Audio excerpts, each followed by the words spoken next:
네, 여러분들 새해에 주방에 이것을 한번 끓여 보십시오. 여러분들 집안에 돈이 마를 날이 없을 겁니다. 그리고 이 주방에 있는 이것을 꼭 잘 관리하시면은 그 재물원에 더해서 더 많은 좋은 운들이 여러분들 집안에 가득하게 쌓이게 될 것입니다. 이 영상만 그대로 끝까지 지켜보시고 실천하시면 되겠습니다.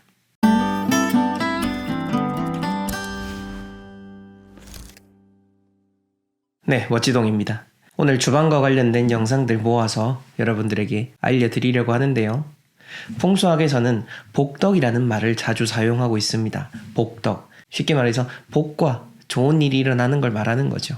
여러분들 집안에서 이 복덕의 공간이 물론 풍수 이론적으로 특정한 방향들, 어떠한 집에 맞춰서 그런 것들도 있겠지만은 그걸 넘어서서 여러분들이 관리를 잘하는 그런 공간들도 복덕의 공간이 될 수가 있는 겁니다. 특히 이 주방만 여러분들이 잘 관리를 한다고 해도 집안에서 평소에 운이 나가는 것을 막을 수가 있다라는 것, 그 점을 잘 기억하시고요. 끝까지 시청해 주시면 좋을 것 같습니다. 언제나 여러분들의 집안에 재물운이 가득하기를 기원하며 본격적인 내용 들어가 보도록 하겠습니다.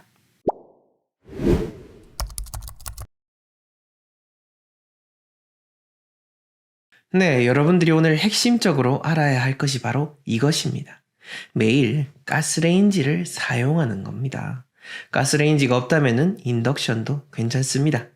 집안에서 주로 사용하는 화구를 통해서 물이나 다른 음식 등을 매일 집안에서 끓이는 겁니다. 참 쉽지 않습니까? 이것이 바로 재물운을 끌어오는 가장 쉽고 빠른 방법입니다. 매일 무언가를 끓이기 어렵다면은 물이라도 잠시 끓여 보시면 되는 겁니다. 음식처럼 냄새가 나지도 않고 크게 힘이 들지도 않습니다. 왜 집안에서 물이나 무언가를 끓이면 재물운이 들어오는지를 제가 확실하게 말씀을 드리겠습니다. 언제나 풍수 인테리어는 정통 풍수지리의 그 근본 원리부터 여러분들이 생각을 하셔야 되는데요. 자, 예전 우리의 전통 가옥을 한번 생각을 해보십시오. 집안에 있는 아궁이를 통해서 집안의 모든 그런 훈기를, 따뜻한 기운을 끌어올렸고 중요한 밥을 지어 먹었습니다. 이러한 점을 바탕으로 해서 현대의 가옥 형태에서도 풍수적으로 가스레인지와 화구를 중요하게 생각하는 겁니다. 이것은 곧 재물운이자 건강운을 의미합니다. 부와 번영, 원활한 기의 흐름을 담당하는 거죠. 하지만 단순히 그 자체가 있다라는 것만으로 끝이 아닙니다. 이것을 사용하는 것이 중요한 겁니다. 만일 여러분들이 전통 가옥의 형태에 살면서 아궁이를 피우지 않는다라고 하면은 밥을 해먹을 수가 없게 되는 거고요. 에너지를 얻을 수가 없게 되고 집안의 따뜻한 기운을 유지해 나갈 수가 없습니다. 현대에도 마찬가지인 겁니다. 집안에서 가급적이면은 무엇이든 끓이고 화구를 자주자주 이용하십시오. 물론 바쁜 현대인들에게는 집안의 주방을 이용하는 것 자체가 시간 낭비처럼 여겨지고 있습니다. 하지만 아무리 바빠도 우리가 물 한 번 끓일 시간이 없겠습니까? 뭐든 잘 되는 방법은 생각보다 간단하면서도 생각보다 귀찮습니다. 그래서 많은 사람들이 실천하지를 않는 겁니다. 이것을 실천한다면 당연히 남들보다 더 잘 살게 될 수밖에 없겠죠. 이러한 정통의 주방의 원리와 운의 원리를 잘 기억하시기 바랍니다. 얼마 전에 한 분이 자신의 집 주방은 아일랜드 식탁인데 이것이 깨져 있다면 어떻게 해야 되는지를 여쭤보셨습니다. 주방과 관련된 이야기니까 추가적으로 이야기 드리자면은 아일랜드 식탁이라고 할지라도 주방에 무언가가 깨져 있고 고장나 있다라고 하면은 보수를 하고 원상복구시키는 것이 중요합니다. 하지만 단순한 수리가 아닌 큰 공사에 가까운 일이라고 한다면은 반드시 집안의 방향과 날짜를 꼭 확인하셔서 진행하는 것이 좋습니다. 잘못하다가는 오히려 건드리는 것이 화근이 될 수가 있기 때문이죠. 저는 이 이야기를 꼭 드리고 싶습니다. 앞에서 말씀드린 것처럼 단순히 물을 매일 끓이는 것, 이걸 행동으로 하는 것이 가장 중요하죠. 하지만은 그것보다 더 중요한 게 여러분들 스스로가 시각화하는 겁니다. 어떤 것을 시각화하느냐? 바로 여러분들이 바라던 돈이 들어오고 혹은 바라던 일들이 이루어지는 것을 생각하면서 제가 말씀드리는 이 행동을 실천하는 겁니다. 실제 운동선수들과 군인들은 경기나 훈련에 임하기 이전에 머릿속에서 이미지 트레이닝을 통해서 시각화를 합니다.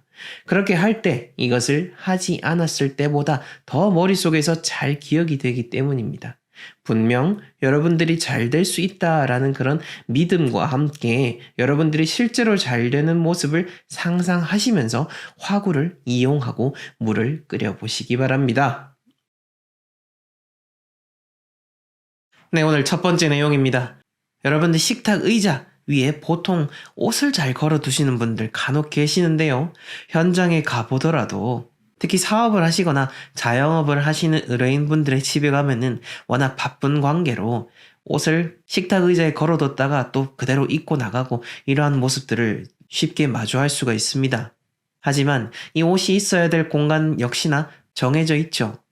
그리고 우리가 집안에 무언가의 위치를 정해 놓는다라고 하는 것, 그리고 그것을 잘 지킨다라고 하는 것, 그게 곧 중요한 겁니다. 사람 간의 약속을 통해서 신용을 쌓듯 여러분들 마음속에서의 약속을 쌓아가면서 집안에서도 좋은 운을 쌓아갈 수 있는 건데요. 그러니 이 식탁 의자 위에 물론 편리성을 위해서 잠깐 걸어둘 수는 있겠지만은 마치 운동기구를 빨래거리처럼 사용하는 것처럼 계속해서 옷을 걸어두는 것은 좋지 않다라는 것을 말씀드리고 싶고요. 그 다음 두 번째로는 먹지 않을 음식입니다. 식탁 위에서 우리가 맛있는 음식을 먹고 또 남는 음식들이 있겠죠. 이 남는 음식들 잘 싸두셨다가 냉장고에 넣든지 주방이나 조리 공간 쪽으로 보관을 해 두셨다가 다시 또 먹을 때는 식탁 위에 가져오셔서 드시는 게 제일 좋습니다. 세부적인 구분으로 들어가자면은 식당이라고 하죠. 먹는 공간입니다. 즉, 먹는다라는 행위를 의미하는 것이고, 우리가 남은 음식은 어떤 의미죠? 이미 다 먹은 이후의 저장을 의미하죠. 그래서 다 드시고 남은 음식 바로 드실 것 아니라면은 또 다른 곳에 보관하는 것을 권해드립니다. 그 다음 세 번째로는 식탁 매트입니다. 밥 먹을 때 예쁜 식탁 매트 깔아 두셔가지고 기분 좋게 식사하시고 난 다음에는 행지로 닦으셔가지고 다시 말아서 원래 보관하셨던 곳에 두는 것이 좋습니다. 한 가지만 식탁 매트를 쓰다 보니 계속 깔아 두시는 분들도 볼 수가 있습니다만은 역시나 제가 이야기 드렸던 것처럼 식탁 위에는 아무것도 올려두지 않는 게 제일 좋은 거니까요. 이 점을 꼭 유의해 주시고요. 그 다음 네 번째로는요, 벽과의 밀착된 것은 그렇게 좋진 않습니다. 풍수에 있어서 우리가 공간을 계속해서 이야기하고 있습니다. 이 공간 속에서는 눈에 보이지 않지만은 계속적인 기운의 흐름이 흘러가고 있는 거죠. 설령 그것이 좁은 공간이라 하더라도, 그리고 물건 하나라고 해도 마찬가지인 겁니다. 식탁 자체가 우리 집안의 식당이기 때문에 이 식탁이라는 것, 단순한 가구 배치를 넘어서서 여러분들의 기운의 순환이라는 측면도 함께 기억해 주셨으면 합니다. 그렇다면은 벽에서 살짝이라도 띄워두시는 것이 좋죠. 30cm라든지 비정상적인 방법을 제가 이야기 드리는 게 아니라 여러분들이 할 수 있는 선에서 그 기운이 순환한다라는 원리를 기억하는 선에서 잘 적용을 해 주시면 좋을 것 같습니다. 이것도 제가 종종 이야기 드리고 싶은 내용 중에 하나인데요. 간혹 보면은 이 모서리 부분에 아무렇지 않게 앉는 분들 참 많으신데요. 왜 우리가 집에서 가장 흉한 것 중에 하나가 맞은편에 있는 건물의 모서리라든지 옛날 주택 같으면은 용마루가 보이는 것은 정말로 흉한 것 중에 하나로 이야기 드리고 있습니다. 즉, 집이 위치하면서 뭔가 뾰족한 게 보인다라고 하는 게 흉하기 때문인 거죠. 설령 밥을 먹는 짧은 시간이라 하더라도 여러분들이 모서리에 앉는다라고 하는 것은 그 식탁의 뾰족한 공간을 여러분들이 몸소 맡게 되는 것과도 같은 겁니다. 만약 공간이 부족하다면은 다른 곳으로 옮기시는 것을 선택을 하시지 굳이 그렇게 모서리에 딱 앉는 거는 여러분들 좋지 않다라는 것을 꼭 말씀드리고 싶습니다. 장소를 옮기지 못할 경우, 그리고 여러 명이서 대화나 식사를 할 경우에도 여러분들이 이 점을 유의하셔가지고 다른 사람에게 배려를 하는 것도 좋지만은 여러분들이 잘 있어야 남도 있는 것처럼 좋은 자리에 먼저 앉는 것도 어찌 보면은 생활의 지혜라고 할 수가 있는 거죠. 그 다음 여섯 번째로는요, 인테리어 식탁보를 활용을 해서 여러분들 식탁을 잘 꾸며주시는 것도 좋습니다. 제가 이걸 이야기 드리는 이유는요, 제가 지난번에 양주에 출장을 갔을 때 그 집에 가보니까 식탁이 갈라져 있더라고요. 정말 비싼 돈을 들여가지고 원목 식탁을 했음에도 불구하고 이렇게 갈라져 버려가지고 기본적으로 좋지 않은 그런 기운의 흐름을 만들어내는 식탁이었는데요. 이런 경우에 당장 버리기가 어렵죠. 그렇다면은 식탁보를 활용해가지고 그거를 덮는 것도 잠시나마 피흉축일, 즉 흉한 것을 피하는 그런 작용이 될 수가 있으니까 요 점도 생활의 지혜로서 잘 활용해 나가시길 바랍니다. 그리고 7번째로는요. 이것 위에는 앉지 마라. 즉 뭐죠? 식탁 위에는 앉지 마십시오.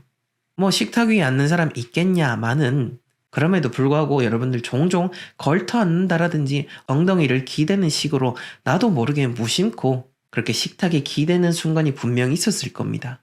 봉수에서도 그렇고요. 옛날 어른들께서도 늘 말씀하셨던 게 앉아야 될 곳에 앉아라라고 했습니다. 엉덩이를 기댄다라고 하는 것은 곧 앉는다라는 의미, 여러분들이 밥을 먹는 곳에 엉덩이를 들이미는 것과도 똑같다. 그렇게 생각하시면은 조금 더 여러분들의 삶에 적용하기가 쉬우실 겁니다. 마지막으로는요, 여러분들 식탁 위에는 절대 다른 생각을 가져오지 마십시오. 제가 밥을 먹는 것과 관련된 영상에서 이야기 드리는 것처럼 밥을 먹을 때는 여러분들이 밥을 먹는 그 밥이 오기까지의 감사한 마음만 유지하면 되는 거지 굳이 밥 먹는 순간까지 다른 생각을 가져오실 필요는 없습니다. 물론 걱정이 되니까 생각을 그렇게 할 수밖에 없겠죠. 하지만 저도 그렇습니다. 그때까지 일 걱정하고 그때까지 뭔가 해결되지 않는 일이라면은 여러분들이 밥을 먹는 순간까지 고민한다 한들 절대 해결될 일 아닙니다. 그렇다면은 그 일을 해결하고 싶고 고민을 해결하고 싶다면은 일단은 밥 먹는 순간에 집중을 하십시오. 그리고 밥을 먹을 때 맛있게 잘 먹고 나면은 오히려 여러분들 지혜로운 생각이 떠오르고 더 맑은 마음으로써 일을 해결해 나갈 수가 있게 될 겁니다. 자, 우선 첫 번째로는요. 여러분들이 가장 관심을 가지시는 쌀독을 두면 안 좋은 공간입니다. 쌀독을 두면 안 좋은 공간은 집안에 전선이 많은 공간은 해롭다라고 볼 수가 있고요. 특히 보통 쌀독을 주방에 두는 분들이 많은데 이 주방에는 쓰레기통도 같이 두게 돼 있죠. 물론 제가 현장에 나가보면은 부득이 공간이 좁아서 어쩔 수 없게 그렇게 두시는 분들도 있는 것 같긴 하지만은 그래도 가급적이면은 휴지통 바로 옆에 쌀독을 두는 것은 피하는 것이 좋습니다. 그 다음으로 쌀독은 여러분들에게 금고와도 같은 역할이다라는 것을 항상 강조드립니다. 이 소중한 것은 잘 보여야 될까요? 안 보여야 될까요? 네, 잘 보이면 안 되는 거죠. 감추고 숨길수록 그 운이 상승된다라고 볼 수 있기 때문에 잘 보이지 않는 곳에 두시고요. 여기다 하나 더 쌀독을 두실 때 가급적이면 바닥에 뭔가를 하나 더 받치면은 그만큼 내가 우리 집안에 대한 그 운을 상승시키도록 노력한다라는 의미를 담을 수가 있으니까 어떤 받침도 하나 넣어주시면은 이보다 더 좋을 수 없다라고 이야기 드릴 수 있겠습니다. 자, 그 다음에는 어디가 좋은가라고 또 이어서 여쭤보실 수가 있겠습니다만은 궁극적으로 풍수적인 중요한 개념은 바로 피흉축일입니다. 제가 처음에 말씀드렸던 흉한 것들 피하는 게 가장 우선이고 길한 것을 쫓는 것은 그 이후의 문제인데 세부적으로 집의 방향이라든지 주방에 대한 부분들을 개별적으로 컨설팅을 해드려야 되는 부분이기 때문에 거기에 대해서는 일반 영상으로 말씀드리기는 어렵고요. 여러분들은 앞에서 말씀드렸던 흉한 것을 피하기만 해도 충분히 좋은 운을 끌어모을 수 있다라는 점만 기억하시면 되겠습니다. 그렇다라고 하면은 이 쌀이라는 게 대체 뭐길래 이렇게 중요하게 생각하냐라고 볼 수가 있는데 이것은 단순히 우리나라의 어떤 미신이라든지 잘못된 문화라는 게 절대 아닙니다. 중국뿐만 아니라 서양에서도 모든 세계를 막론하고 풍수적으로 중요한 의미를 담고 있는 게 쌀이라는 것을 쉽게 확인할 수가 있습니다. 사람의 손이 담고 기운이 담는 물건이 중요한 겁니다. 쌀이라고 하는 것은 사람의 손이 정말로 많이 닿는 중요한 곡식 중에 하나이기 때문에 더 우리가 소중하게 대해야 되는 거고요. 이 소중한 쌀을 담는 쌀독 역시나 그 기원이 상당히 오래됐다라고 볼 수 있습니다. 여러분들 빗살무늬 톡이라고 들어보셨죠? 기원전 8,000년 전부터 만들어진 토기가 빗살무늬 톡인데 이 빗살무늬 토기가 크다라고 하면은 그 안에 곡식의 씨앗이나 먹다 남은 음식을 저장을 했었습니다. 그때는 재물운이다 이런 개념은 없었겠지만은 그만큼 우리의 삶에 있어서 가장 필수적이고 우선적으로 중요하게 생각됐던 아주 소중한 소품이자 가구였다라는 것을 우리가 되새겨 볼 수가 있는 겁니다. 자, 이렇게 쌀독이 중요하다라는 것은 우리가 학습을 했고요. 그 다음으로는 어떤 쌀독이 좋지 않냐라는 건데, 쌀독으로서 가장 좋지 않은 거는요, 투명한 겁니다. 투명한 거. 아니, 훤히 들여다 보이는 겁니다. 앞에서 말씀드렸던 쌀독이 보여서는 안 된다라는 의미와도 비슷한 거죠. 만약 여러분들 금고가 지갑이 투명하다라고 생각을 해보십시오. 그 안에 뭐가 들었는지 다 잘 보이게 되는 거죠. 즉, 내 소중한 것을 외부에 그대로 다 드러낸다라는 의미를 담고 있으니까 가급적이면은 투명하거나 속이 비치는 쌀독의 재질은 피하는 것이 좋다라고 볼 수가 있겠고요. 이 쌀독과 관련돼서는 많은 분들이 여쭤보시는 것 중에 하나가 냉장고 안에 두는 쌀독은 어떻습니까? 라는 건데요.